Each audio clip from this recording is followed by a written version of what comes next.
Hey, it's me. I want to talk about something important, something we often avoid because it feels too heavy or confusing. And that's the idea of evil.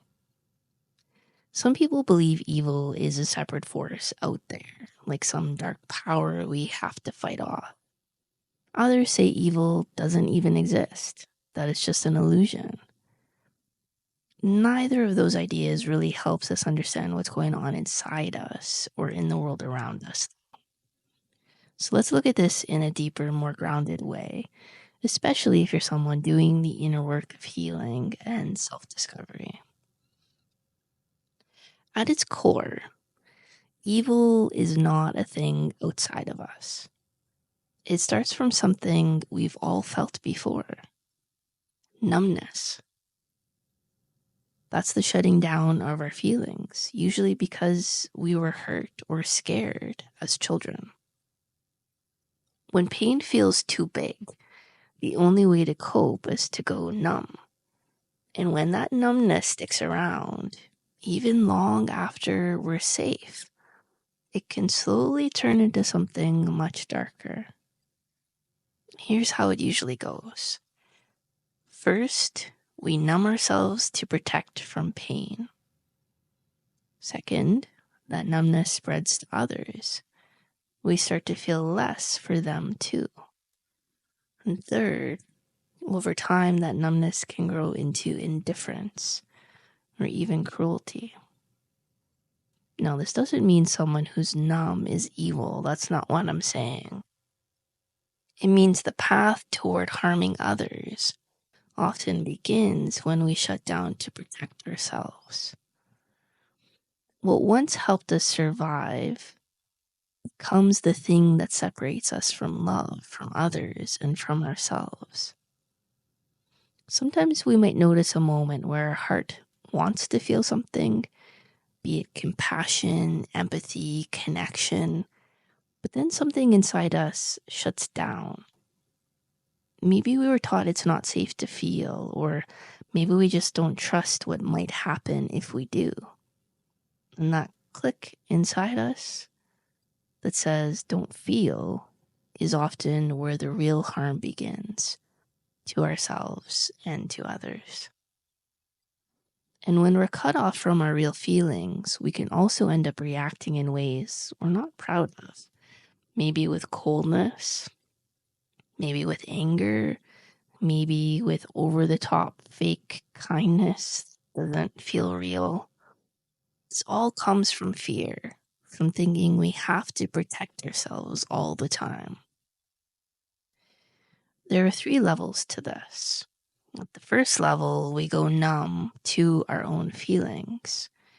At the second level, we go numb to others' feelings. And finally, at the third level, some people end up hurting others because they can't feel anything at all, not even guilt. Yeah, that last part may sound extreme, but it's more common than we realize. And it's not always about violent acts. Sometimes it's just avoiding real connection, being selfish, or shutting people out. And even though it doesn't look quote unquote evil on the surface, it still harms. Now let's talk about another piece of this: control. Many of us feel helpless when it comes to our bodies, our emotions, or the events in our lives. That helplessness creates fear.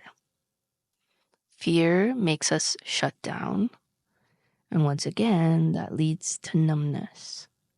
So we end up in this vicious cycle: helplessness, fear, numbness, disconnection. Children naturally feel helpless. They depend on adults to survive. But if that helplessness never heals, it carries into adulthood. You might still feel powerless to change your feelings, your relationships, or even your health. That powerlessness is one of the most painful parts of being human.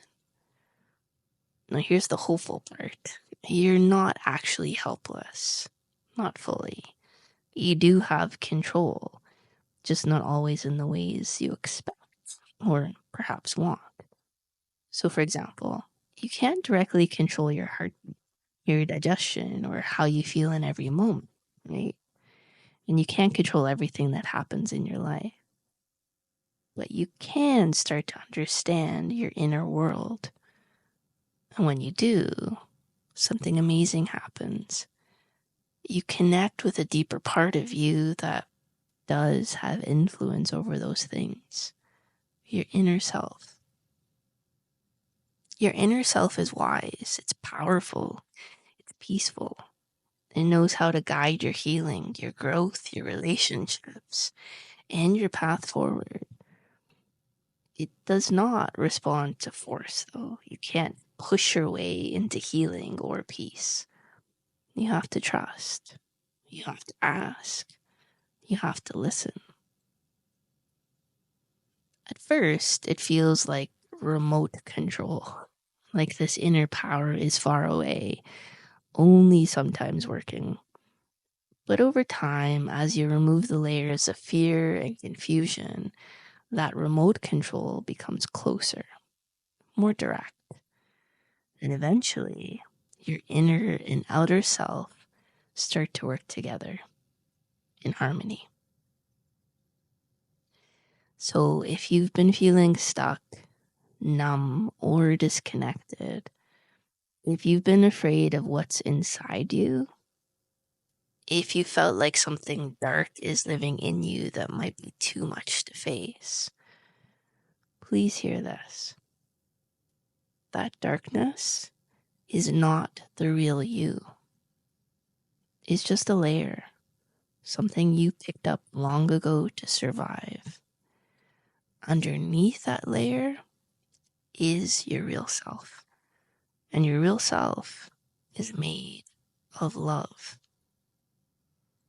Now, to find it, you have to be brave enough to feel again, to sit with what hurts, to stop pretending you're fine, to say, I want to know what's really going on inside me, even if it's hard.